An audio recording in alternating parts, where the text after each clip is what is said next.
Há um rei na Bíblia que nos mostra qual é a verdadeira valentia. Hoje eu gostaria de falar dos primeiros anos do reinado do rei Asa de Judá. Está lá no segundo livro de Crônicas, capítulo de número 14, que ele é dividido, este capítulo, em algumas estrofes, em alguns parágrafos, para que haja um entendimento. E Asa, ele começou a reinar após o seu pai Abias morrer. E logo no versículo 2 disse que ele fez o que era bom e reto aos olhos de Deus. E aqui ele vai dizer o que é bom e reto aos olhos de Deus no contexto de Asa. Diz o seguinte: Asa removeu os altares estrangeiros e os santuários idólatras, despedaçou as colunas sagradas, derrubou os postes de Azera. Versículo 5. Também removeu os santuários idólatras e os altares de incenso de todas as cidades de Judá. Assim o reino dele teve paz. No versículo 4 vai dizer o porquê ele fez isso. Asa fez tudo isso e ordenou ao povo de Judá que buscasse o Senhor, o Deus de seus antepassados, e obedecesse às suas leis e a seus mandamentos.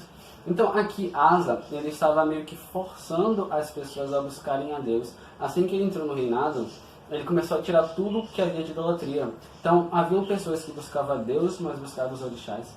Haviam pessoas que buscavam a Deus, mas buscavam os santos. Haviam pessoas que buscavam a Deus, mas buscavam a mãe de Jesus.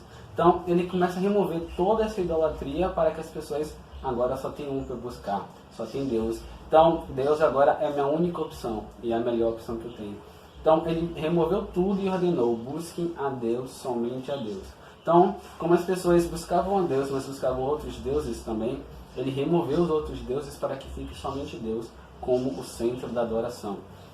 Então ele teve paz no seu reino, da parte de Deus. É muito interessante. Ele usou essa paz que ele teve para crescer, para edificar. Então ele fortificou, criou cidades em toda a terra de Judá. Ninguém lutou contra ele durante esses anos, pois o Senhor lhe deu descanso. Versículo 7. Asa disse ao povo de Judá: vamos construir essas cidades e fortificá-las com muros, torres, portões e trancas.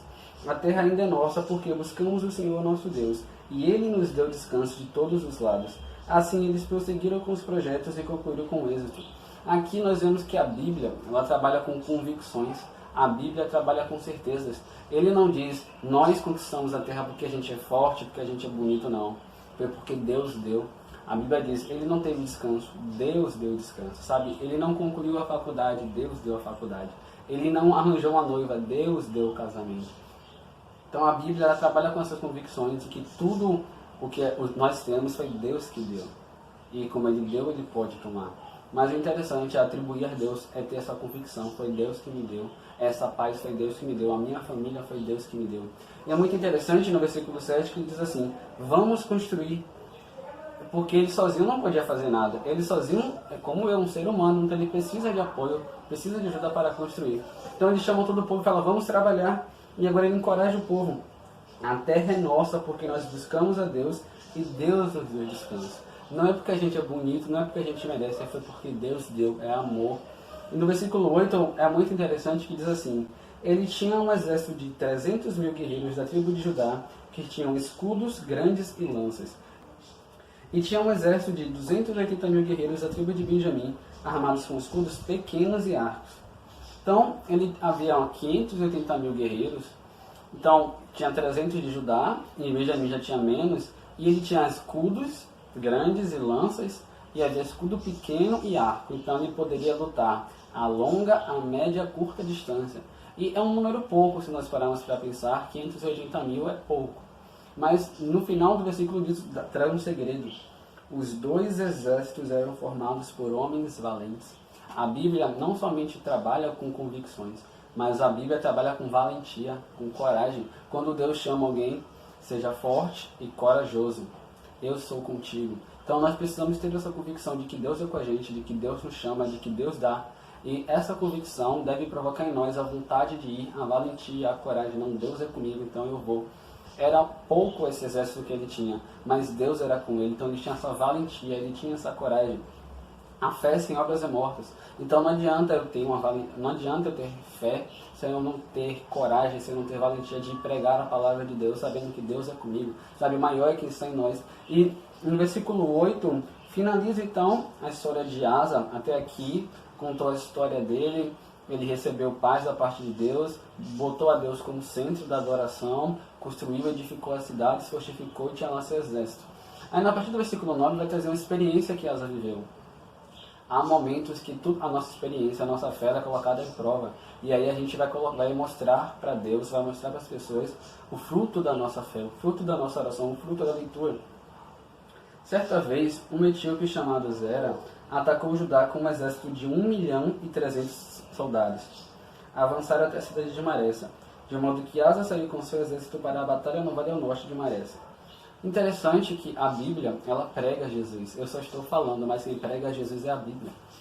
Ela faz questão de dizer que Asa tinha 580.000 soldados guerreiros e veio contra ele 1.300.000, quase o dobro. Então, pela lógica, era impossível ele enfrentar aquele povo, porque o outro era um número maior. Então ele tinha opções, ele poderia fugir, se proteger, poderia fugir e ser alcançado, poderia ficar, enfrentar e morrer, poderia se render e ser escravo. Então aqui nós vemos que ele tinha 580.000 guerreiros valentes. Mas agora a Bíblia vai mostrar o que é essa valentia. A Bíblia vai mostrar como eu devo usar a minha valentia, a minha coragem, a minha ousadia. Versículo 11. Então Asa clamou ao Senhor, seu Deus. Essa é a valentia. Sabe quando alguém fala mal de você? Tem que ter muita coragem para ir para o joelho e clamar a Deus. Jesus diz, ore pelos seus inimigos. Paulo disse, não pague o mal com o mal, pague o mal com o bem. E aí, essa é a verdadeira valentia. Você tem coragem de quando uma pessoa te dá um soco, você virar a outra face? Você tem coragem de quando alguém está falando mal de você, em vez de você rebater na mesma moeda, você ir orar por aquela pessoa? Essa é a verdadeira valentia. É nós orarmos, é nós voltarmos a Deus. Lembre-se que a vingança pertence ao Senhor. Mas muitas das vezes a gente quer olho por olho, dente por dente, mas a verdadeira valentia, a verdadeira coragem é deixar nas mãos de Deus, é você orar pelaquela pessoa que está te fazendo mal. E Asa traz isso. Asa tinha guerreiros valentes. Ele vai enfrentar aquele povo e diz, não, eu vou orar, Deus vai ajudar. Ele aqui está clamando a providência de Deus. E olha como ele ora, ele diz assim, ó Senhor, ninguém além de ti pode ajudar os fracos contra os poderosos. Percebam que algo que ele fez há muitos anos atrás reverberou hoje. Ele, quando entrou no reinado, ele tirou todos os deuses e só deixou Deus. E agora, quando ele precisou de Deus, ele fala, ninguém além de ti. Ou seja, o Senhor é minha única opção. Então, ele deixou Deus como única opção e agora Deus, o Senhor, é a única opção. Ninguém além de ti pode me ajudar. Muitas pessoas têm o quê? São longuinhos. Se o Senhor me der, eu dou 3 pulinhos. Aí pede para os orixá, pede para tudo que a gente. Mas não, só tem um Deus. Deus, o Senhor, é o único que pode me ajudar. E ele diz assim, somente o Senhor ajuda os fracos contra os poderosos. Porque quando eu sou fraco, eu sou forte. Porque o poder de Deus, ele opera na nossa fraqueza. O poder de Deus opera quando a gente reconhece que necessita dele. E nós somos eternamente dependentes. E ele diz assim, ajuda-nos, Senhor, nosso Deus, pois em ti confiamos. A nossa confiança é uma convicção, é uma certeza. Eu confio em Deus. E essa convicção faz eu ir para a batalha, porque eu sei que nele eu sou mais do que vencedor. Em teu nome enfrentamos esse exército imenso. Ó Senhor, tu és o nosso Deus. Não permitas que simples homens prevaleçam contra ti. Isso é muito interessante porque a luta era Asa e Zera. Mas ele diz, ele não está lutando contra mim, está lutando contra o Senhor Deus. Porque eu fui comprado por um preço de sangue. Então eu pertenço a Deus, eu sou uma propriedade dele. Então a luta não é contra mim. A luta é contra aquele a quem eu pertenço, contra Deus. Então Deus vai e vence aquele povo. E Asa, ele percebe qual é a verdadeira valentia. A verdadeira valentia é você colocar as coisas na mão de Deus. É você ir tendo a certeza de que Deus está no controle. E você lembra de Davi? Quando Davi foi enfrentar Golias, ele primeiro teve convicção. Deus me deu leão, Deus me deu urso. E essa convicção gerou nele a coragem. Agora eu vou enfrentar esse gigante, porque assim como Deus me deu urso, me deu leão, vai me dar esse gigante. Então é convicção e valentia. Convicção e coragem. Quando Deus chama, ele diz o quê? Não desanime, seja forte e corajoso, porque eu sou contigo. Tenha a convicção de que Deus é contigo, então tenha coragem e tenha valentia para ir enfrentar as batalhas. E clame a Deus, coloque Deus como uma prioridade e tudo vai bem. Então, arrume a sua cama, leia a palavra e saia para ser Jesus para as pessoas.